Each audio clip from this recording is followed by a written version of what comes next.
Hey everyone, welcome back to another exciting episode of Journey with PKD. I hope this message finds you well wherever you are, and we're going to dive right into this week's topic, which is meditation and the journey. Don't worry, this is not a deep dive into meditation itself. You could speak about meditation as much as you could love, which would be volumes and volumes and lectures and lifetimes of study and all sorts of things, but this is not that. This is the relationship of meditation to the journey. And I felt it fitting as we're in Lenten season with fasting and prayer and people doing restrictions and meditations to bring up meditation and how it may relate to the journey and give you maybe a different perspective and way to look at meditation. So first off, meditation has lots of various applications and stereotypes and things you may think of when you hear meditation. From different practices, concentrative, contemplative, walking meditation, moving meditation, deep breathing, to imagination and dream work, and all sorts of applications, Eastern and Western perspectives. What I wanted to focus on today is how it can relate to the journey. I talk a lot about being the hero of your own story, how that's really important to do. It can be very beneficial. When you see yourself as the hero of your own story, things take on a different dimension and quality and color to them because you don't see yourself as just a passerby in your own existence. Rather, you see yourself as engaged and involved in the things that are happening with you and to you. And in similar manner, as we circumscribe Lent with setting aside specific amounts of days, in this case close to 40-ish, for Lent within a season of a year, I think it's important to mention meditation in its specific circumscribing nature, if you will, for our lives on a day-to-day basis. How it can be very beneficial, how you see this in motifs through stories in the hero's quest.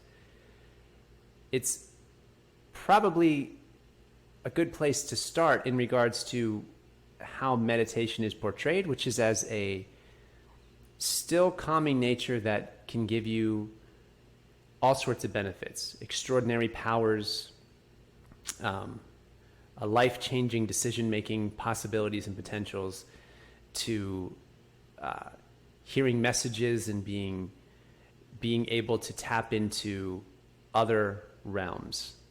You see this a lot, for examples, in Star Wars, where Yoda tells Luke that it takes a deep commitment and only a serious mind to be at the level of a Jedi Knight, to operate at that high level. You see examples of extraordinary powers from things like Bloodsport. If you take that classic scene where Van Damme is about to break the brick and he channels his training and his energy and he focuses and he hits the top brick but sends the energy down just to break and burst open the bottom one.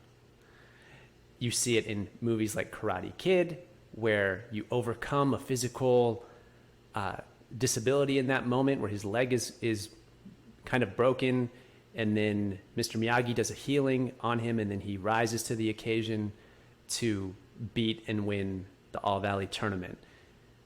You also have the nuance of Superman in the Fortress of Solitude, where he takes some time off. He's got to go. This is the cosmological function of myth, finding his place in the universe, with powers, without powers, etc. There's that aspect. So you have differing aspects of meditation and what it can do. And I think what's interesting is to bring it more consciously to an overarching journey itself. So not only is it great to put yourself as the hero within your own story, but then give your hero a direction, a place to go, a North Star. And that can bring that other part of the equation into focus. Because if you're just having heroic experiences, if you're just having experiences in general, it might not necessarily mean that they're in a larger context. We often see that in movies anyway, where you see a hero kind of who's seen too much and is jaded and is just like drunk and out on the street, or has gone away, or doesn't find the motivation anymore. You could be a knight on a quest, and you're just fighting highwaymen on the street, and you're just doing that, and you're winning these battles, but what does it ultimately mean? And meditation is a way to kind of circumscribe, bring an intention and a focus to your life to help you have a vector, which is a direction and a magnitude, give you that push towards that North Star. And here's the best part. That North Star is up to you. It's either informed by your faith, your life experiences, your consciousness thus far. And when you finish one journey and you've reached one point, you can have another. That's the hero's quest in general. It's never over. It's never done. Once you've reached a plateau, there's another plateau to go to, and then another. And these can be personal things for yourself or for your family, for your friends, for your community. It never stops. And this is why having a contextualization of your experiences can be very important. You may take something like you want to do more public speaking, but you're a little bit afraid. So you're about to go on a hero's journey in regards to speaking in front of people. And what you can do then is take your traveling of your experiences from the moment you decide, okay, I'm embarking on this quest. I'm putting on a shield. I'm getting a sword out. I'm ready to go. I've got to take where I am and enhance it to another different place of consciousness, of being. And then as you go about, the various tests and trials that come your way, you will begin to orient them towards that goal. And if it's a heart-centered approach, as I've mentioned in the Lent video and in previous videos, New Year's, that it's going to be more long-lasting and sustaining. Why do you want to speak in public? Is it ego-serving? Is it something that's got a deeper purpose? PTA meetings for your kids? Whatever it is. When you connect it to something and then you go on that quest, you then begin to see your reality as a way to put it all together. You may not be able to control the pieces thrown at you, but you can control the way you take the pieces and you put them all together. That is part of being the hero, but then creating the vision towards something. If you are just bumbling around and having experiences, you could be a very wayward hero for a long season, for long periods of time. And I don't think we get too far just bumbling around having experiences, whether good or bad.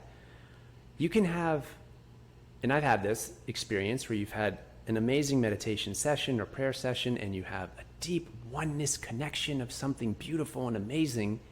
Oftentimes that's not the case. It's normally mundane and kind of rote, if you will. But say you do. You have what's in meditation is called moksha, an experience of liberation and freedom. And it's just amazing. But then guess what? Your meditation's over. And how do you integrate that? What do you do with it? Your life still continues. You're sitting in your room and you still got to go to work or pay your bills or do something. And I think there's a trap in the matrix system of, well, I need to just maintain these certain conscious states and I need to be there all the time. That's not how I think it works. Peter had this problem in the transfiguration of Christ. When Christ is shown in all of his glory and more glory than we can even imagine, and he wanted to stay there. He wanted to set up camp and just stay. And you can't do that. Even with the most amazing spiritual of experiences, you still have to move on with your life. There's still more to get done. And so here's a trap with meditation in the journey. It's not about being more spiritually evolved, and if you do this more than your neighbor or yourself. This is the same thing I mentioned in regards to gluttony last week. When you're full, what is the mechanism that asks you to keep going for more, to keep filling yourself? Doing the good thing, the reward is in the good already.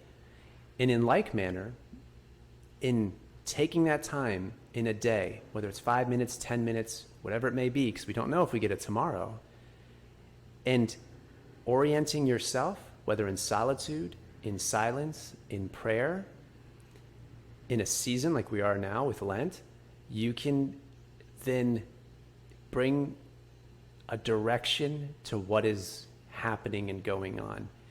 And I've experienced years of maybe good meditations on and off, again, different types, the various types. But when I add a direction to like a North Star, to a larger life purpose, man, the quality changes. The solitude means something. The silence means something. And even the amazing experiences then mean something. There's a context to them. And that is something that is so beautiful and wonderful. Instead of just having experience, which you could get from even places maybe you don't want to get them from, say drugs or oversensorial pleasures and places, where then you just try to keep repeating that to have those highs, to have those experiences, you're going to find that the matrix absolutely loves keeping you in those cycles, keeping you spinning, your wheels spinning, where you're never ever full and satisfied. But when you do something in the good, with an excellent direction to go, something clear, and even if it's not clear, like say speaking in public or enhancing yourself to the next level in something, it will become more clear as you walk on that quest. Not every hero knows what they're doing. And we're going to go into the different stages of the hero's journey throughout 2023, more in depth into kind of each stage.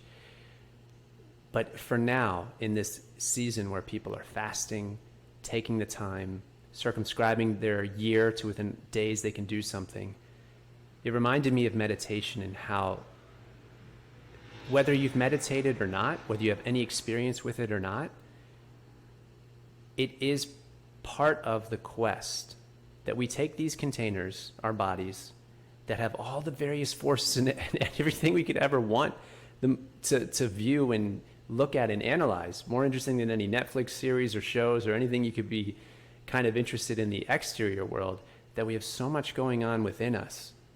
And that when we bring focus to it, these various parts, and again, as I mentioned, love is what unites these differing parts. We have, for instance, our intellectual and our emotional nature, and those two natures, just in and of themselves, if you sat with those, have incomplete things about them in the intellectual, bad habits, negative thoughts, perhaps, to even worse, past thoughts that maybe really bring us down, mixing that with the emotional dimension of trauma, psychological damage, neuroses, things that we're dealing with there, baggage, wounds, pain. And then we've got to figure those out, and then they've got to unite together, and they're all happening within our own temple. Our bodies are temples for all of this. As Joseph Campbell would say, all the gods, all the demons, all the angels are all within you. And it's really important in any hero's quest, I mentioned this in Going Beyond the Physical Senses, that we do take some time and some conscious awareness to that as we move towards anything that we're doing. It can be very helpful. There's tons of practices out there. There's many different ways to look at this. I'm just bringing the perspective in a journey sense that whether it's for, as I mentioned in the movie references with Star Wars and Superman and Karate Kid, or even Matrix or Last Samurai, too many mind, hacking away the unessentials to get at only what's necessary, that in a very simple way, there's things in life that we want to maybe get better at, personally or family or community-wise, and that always means we're going from one stage to another. So from a journey sense, there's a quest that is going to happen. And taking that time, whether it's solitude, silence, prayer, fasting, all the different manifestations and ways you can express meditation,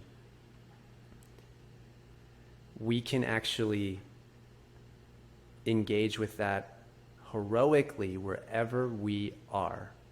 You don't have to have, again, using the example of public speaking, you don't have to have years and years of meditation experience. You will find as you start your quest, the natural trials will come towards you, and then it's up to you how you contextualize those experiences, the fear, the doubt, the temptating forces to get off your quest, to not do this. All these things kind of arise, and we'll go into this further. But in this time, it's a great reminder that it's okay to do this. It's okay to start from wherever you are. Don't listen to the matrix, which tries to keep you within the illusion. I keep using that analogy because it's such a good one. The system itself does not want you waking up. It kind of knows that you're going to at some point. Maybe it's 10, 20, 30 years down the road. In the Eastern system, it's lifetimes. It doesn't matter. There's an inevitability that you'll eventually do this. It's the natural calling from your soul, from one perspective. And so you'll bounce around unconscious for long stretches of time, but eventually, you won't want that. You'll get a little peek of something.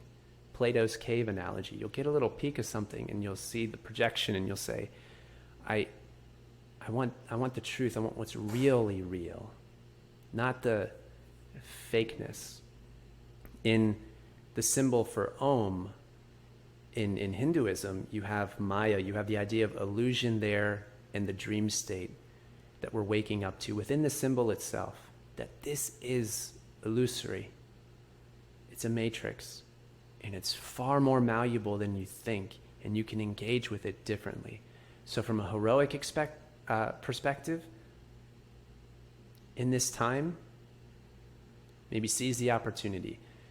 I've upped my prayers. I've upped some practices. I've cut some things out in the fun way, because again, the reward is in the doing, the good of the good thing. That's the baseline. I don't need to completely try to dissect it to beyond that, because that's what it is. When you get to the root of something and it's good, it's already good. Then the effort begins to fade away. I'm beginning to reveal what's already beautifully there that God gave us. And that's amazing. And how much help we really do have. How much divine help and presence is there for us. So something to think about in this time. Like, subscribe, and share. Keep the community going. Thank you guys so much for stopping on by for another episode. And as always, wherever you are, take care, Godspeed, and hopefully you are enjoying your journey. Peace.